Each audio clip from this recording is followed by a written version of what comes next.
candy. It's a new flavor. Sigrika and Lene suggested it. Great for lifting spirits.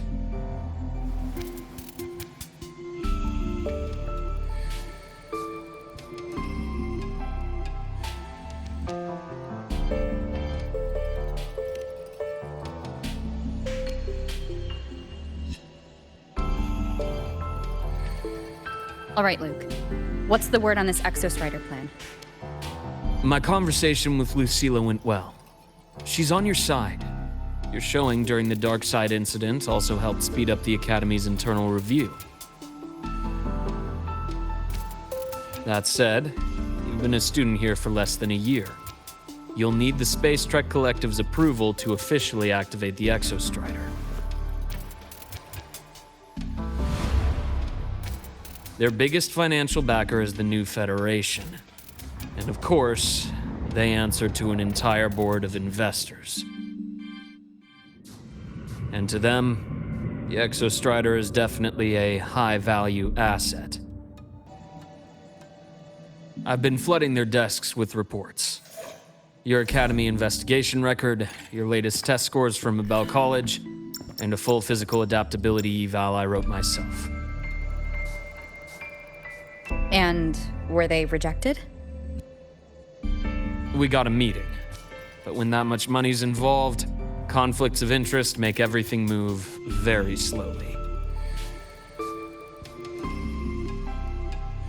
Unlike Jinzhou or Renacida, they've got far too many cooks in the kitchen. I'm worried we don't have that kind of time. Exactly, which is why we're going to strike first. Besides, things have changed. It all comes down to this guy. This is Chase, head of the Space Trek Collective. He just got back to Lahai-Roi on a Triumph avionics ship from the new Federation.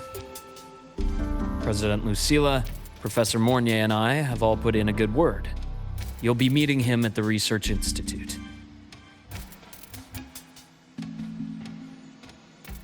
Chase started as a low-level employee at Ashridge Energy in the new Fed. Then, he dropped off the grid for a few years before resurfacing in a government position. After that, he left the government and started diving into multiple large-scale investment projects. Some say he's still been Ashridge Energy's man the whole time, but no one's been able to prove it. He's sharp, low profile, and very smooth. At his age, he's seen it all.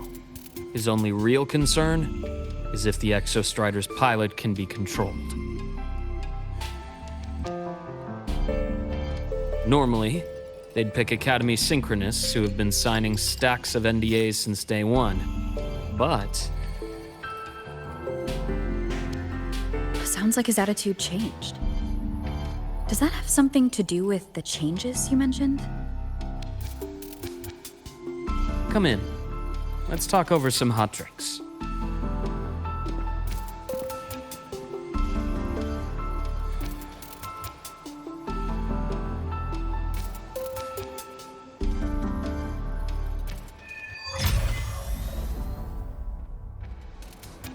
I heard Lucilla asked for your help after the ceremony. How did it feel working with her? Well, at first she was pretty dominant, steering the conversation the whole time. But now I understand it's because this academy means so much to her.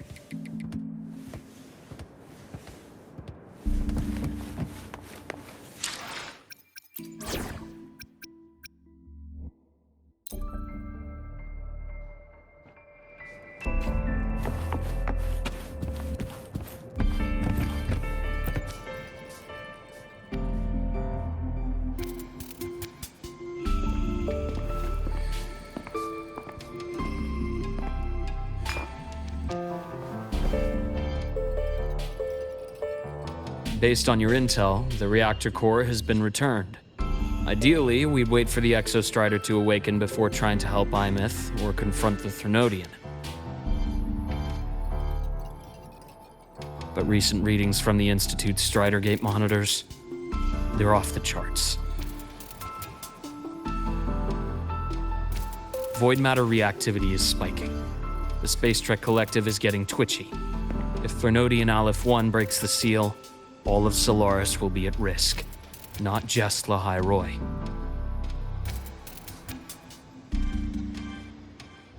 Now, the Collective didn't establish itself here without binders full of contingencies for a Threnodian event.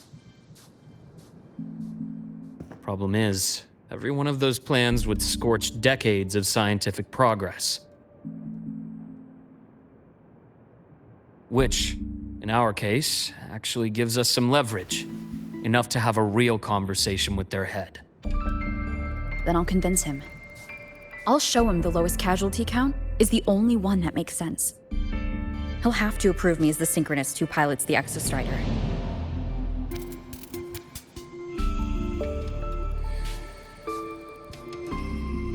Luke, you mentioned you have contacts in the Black Shores. In this workspace of yours. It's secure, right? Guaranteed. What are you thinking?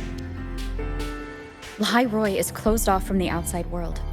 Public comms are probably tapped by Fraxidus moles inside the Academy.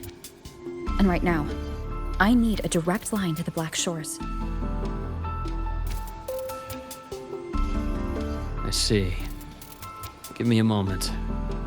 I'll establish the link and leave the rest to you.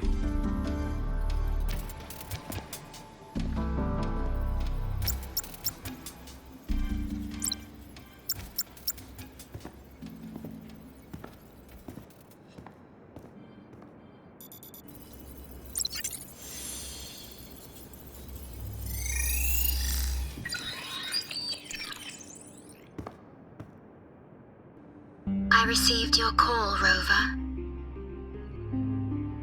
Is the situation in Lahai-Roi that dire? You look exhausted.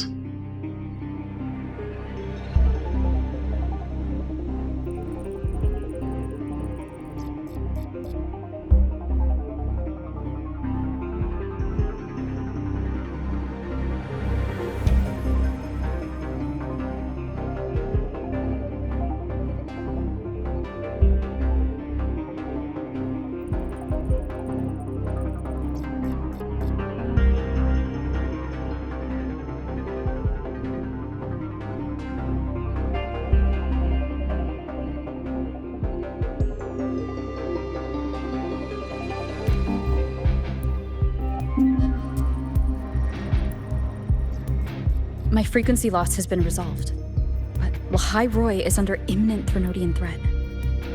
I need your help, Shorekeeper. Understood. For this purpose, both I and the Black Shores exist.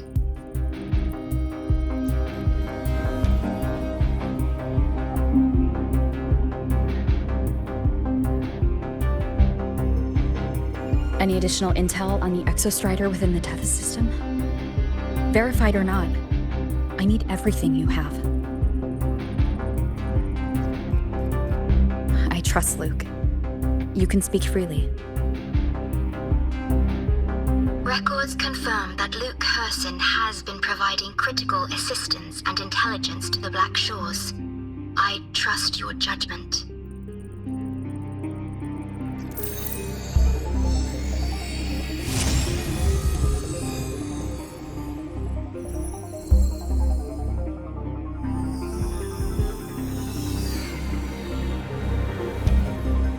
After the founding of Star Torch Academy, most information fell under their seal of secrecy.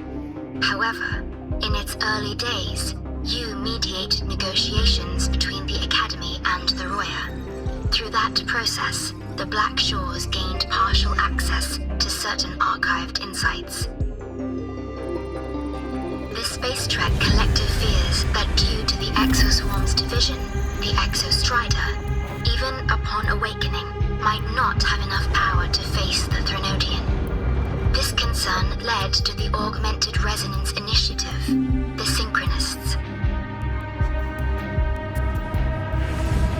Observing how Sentinels work with their resonators, they theorized that the exostrider, sharing similarities, could amplify its power through a resonator as well. Considering your link with the exostrider, the tether system does not recommend this method.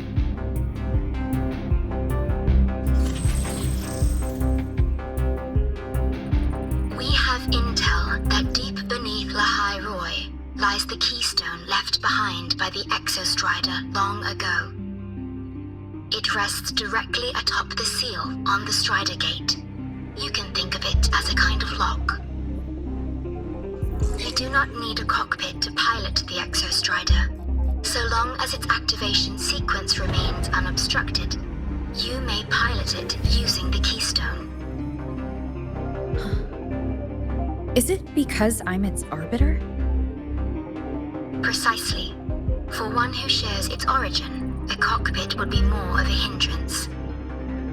As for Imeth, I think Dr. Luke's proposal is viable. You mean using the exoswarm-like shell that appeared in the cockpit to look for her? Yes, the connection between frequencies will help. Rover, bring her with you when you activate the exostrider. Sure. While I'm there, the Black Shores will need to keep a closer eye on Lahai-Roi. I understand. I'm counting on you, Shorekeeper. As long as I may be of help to you, I am content. Please return safely from the Strider Gate, my star. I will.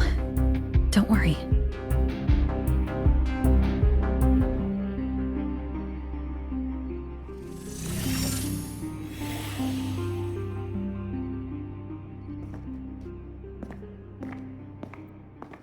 I'll inform Lucilla. Take your time finishing that drink before you head out.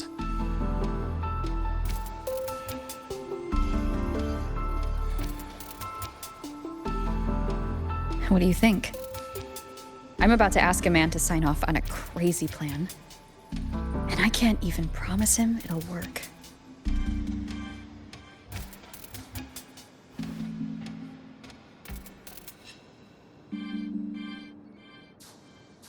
Nobody has a plan they promise will work. If Chase agrees, it's because he's betting that you're his best option. Just take the win. At the end of the day, it all comes down to the person.